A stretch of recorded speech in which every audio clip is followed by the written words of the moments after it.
কল্পনা করুন, আপনি আপনার ঘরের মাঝখানে দাঁড়িয়ে আছেন, প্রিয়জনদের ডাকছেন কিন্তু কেউ আপনার কথা শুনতে পাচ্ছে না। আপনি তাদের স্পর্শ করতে চাইছেন কিন্তু আপনার হাত তাদের শরীর ভেদ করে চলে যাচ্ছে। কিছুক্ষণ আগেই আপনি হয়তো এই শরীরেই ছিলেন, কিন্তু এখন আপনি কেবলই একজন দর্শক।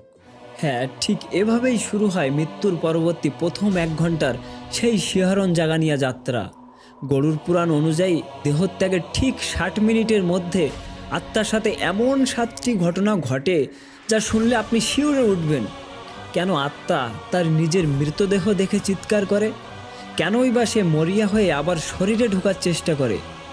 আজকের ভিডিওতে আমরা উন্মোচন করব মৃত্যুর পরবর্তী সেই 1 ঘন্টার গোপন রহস্য।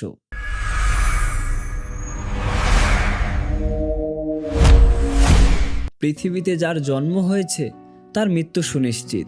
মৃত্যুর পর এই নশ্বর দেহ পঞ্চভূতে বিলীন হয়ে যায়, তাই একে পুড়িয়ে বা মাটি দিয়ে নষ্ট করে ফেলা হয়। কিন্তু আত্মা কখনো মরে না। এটি কেবল এক দেহ থেকে অন্য দেহে আশ্রয় নেয়। তাই তো বলা হয় দেহ নশ্বর কিন্তু আত্মা অবিনশ্বর।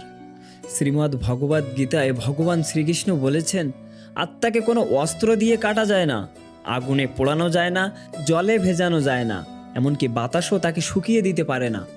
আত্মা হলো অবিনশ্বর, যা কেবল তার কর্মফল অনুযায়ী এক শরীর থেকে অন্য শরীরে ঘুরে বেড়ায়। কিন্তু আপনি কি জানেন মৃত্যুর ঠিক পরের 1 ঘন্টা আত্মার সাথে ঠিক কী ঘটে? কেন সেই সময় আত্মা প্রচণ্ড অস্থির আর দিশেহারা হয়ে পড়ে? গরুর পুরাণে মৃত্যুর পরবর্তী সেই 1 ঘন্টার 7টি ঘটনার কথা বিস্তারিত বলা হয়েছে।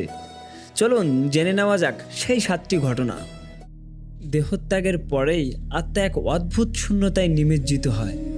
দীর্ঘ অসুস্থতা বা বার্ধক্যের ক্লান্তি শেষে মানুষ যেমন গভীর ঘুমে আচ্ছন্ন হয়, আত্মার অবস্থাও ঠিক তেমনই হয়। শাস্ত্রমতে এই সময়টি হলো আত্মার জন্য একটি ট্রানজিশন পিরিয়ড বা অতি সামান্য সময়। শরীরের সাথে কয়েক দশকের বন্ধন ছিঁড়ে যাওয়ার পর এই অচেতনতা তাকে আসন্ন এক নতুন জগতের জন্য প্রস্তুত করে। তবে এই ঘুম দীর্ঘস্থায়ী নয়। ক্ষণিকের মধ্যেই চেতনার আলো ফিরে আসে আত্মার মধ্যে। এরপর অচেতনতা কাটলে আত্মা যখন জেগে ওঠে তখন সে প্রচণ্ড বিভ্রান্তিতে পড়ে। সে নিজেকে তার ঘরের কোণেই দাঁড়িয়ে থাকতে দেখে। মৃতদেহের চারপাশে স্বজনদের কান্না দেখে সে অবাক হয়ে যায়। আত্মা শুরুতে বিশ্বাসই করতে পারে না যে সে মৃত। সে মনে করে সে আগের মতোই রক্তে মাংসের মানুষ। সে হাঁটাচলা করার চেষ্টা করে, হাত নাড়ায়, কিন্তু অবাক হয়ে দেখে তার শরীর এখন বাতাসে রূপ নিয়েছে, যা কোনো দেয়াল বা বস্তু স্পর্শ করতে পারছে না। এক অদ্ভুত ঘোরের মধ্যে সে তার স্বাভাবিক জীবন চালিয়ে যাওয়ার আপ্রাণ চেষ্টা করে। এরপর এই পর্যায়ে আত্মার ভয় আর অস্থিরতা চরমে পৌঁছে যায়। সে তার প্রিয়জনদের জড়িয়ে ধরতে চায়, তাদের সান্ত্বনা দিতে চায় আর চিৎকার করে বলতে চায়, আমি মরিনি, আমি এখানেই আছি।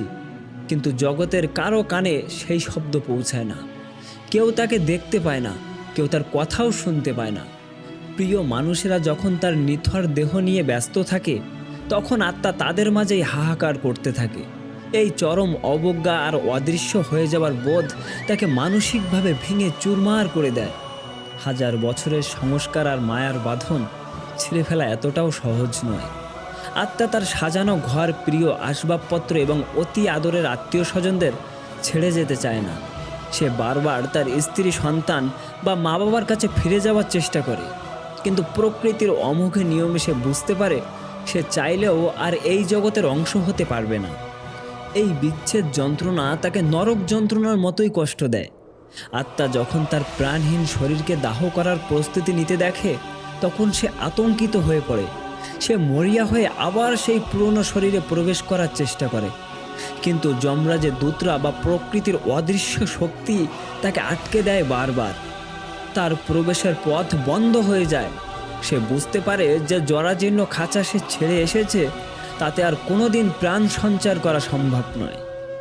দাহ কার্যের সময় আগুনের লেলিহান শিখা দেখে সে শেষবারের মতো উপলব্ধি করে দেহ এবং আত্মার সম্পর্কে আজ থেকে চিরতরে ছিন্ন হলো। শরীর থেকে বিচ্ছিন্ন হওয়ার পর আত্মার সামনে তার পুরো জীবনের একটি দৃশ্যপট ভেসে ওঠে। একে একে তার সমস্ত ভালো কাজ এবং গোপনে করা পাপগুলো চোখের সামনে যেন জীবন্ত হয়ে ওঠে। বিশেষ করে তার কৃত অপরাধ বা কারো মনে দেওয়া কষ্টের স্মৃতিগুলো তাকে দগ্ধ করতে থাকে।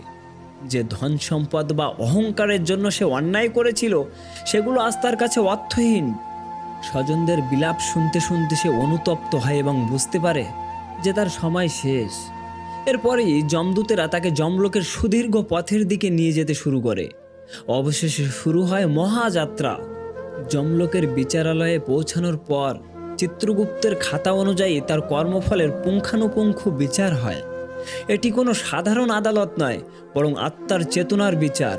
যাদের কর্মফলও তারা দ্রুত নতুন জন্মের আলো দেখে অথবা উচ্চতর লোকে গমন করে, কিন্তু যাদের কর্মে কালিমা লেগে আছে তাদের অন্ধকার পথে দীর্ঘ অপেক্ষা এবং প্রায়শ্চিত্ত করতে হয়।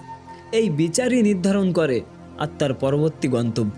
তাহলে বন্ধুরা, আজ আমরা জানলাম মৃত্যুর পরবর্তী প্রথম 60 মিনিটের সেই গোপন রহস্য, আমাদের এই নশ্বর দেহ শেষ পরিণতি কী, আর আত্মার যাত্রা কিভাবে শুরু হয়। আশা করি এই ভিডিওটি আপনাদের অনেক নতুন তথ্য দিয়েছে। যদি ভিডিওটি ভালো লাগে তবে অবশ্যই একটা লাইক দেবেন, কমেন্টে আপনার মতামত জানান আপনি এই সম্পর্কে কী ভাবেন। আর এমন রহস্যময় তথ্য জানতে চাইলে আমাদের চ্যানেলটি সাবস্ক্রাইব করে পাশে থাকুন। দেখা হবে পরের ভিডিওতে নতুন কোনো অজানা রহস্য নিয়ে। ততক্ষণ পর্যন্ত ভালো থাকুন, সুস্থ থাকুন এবং সবাইকে ভালো রাখুন। জয় শ্রীকৃষ্ণ।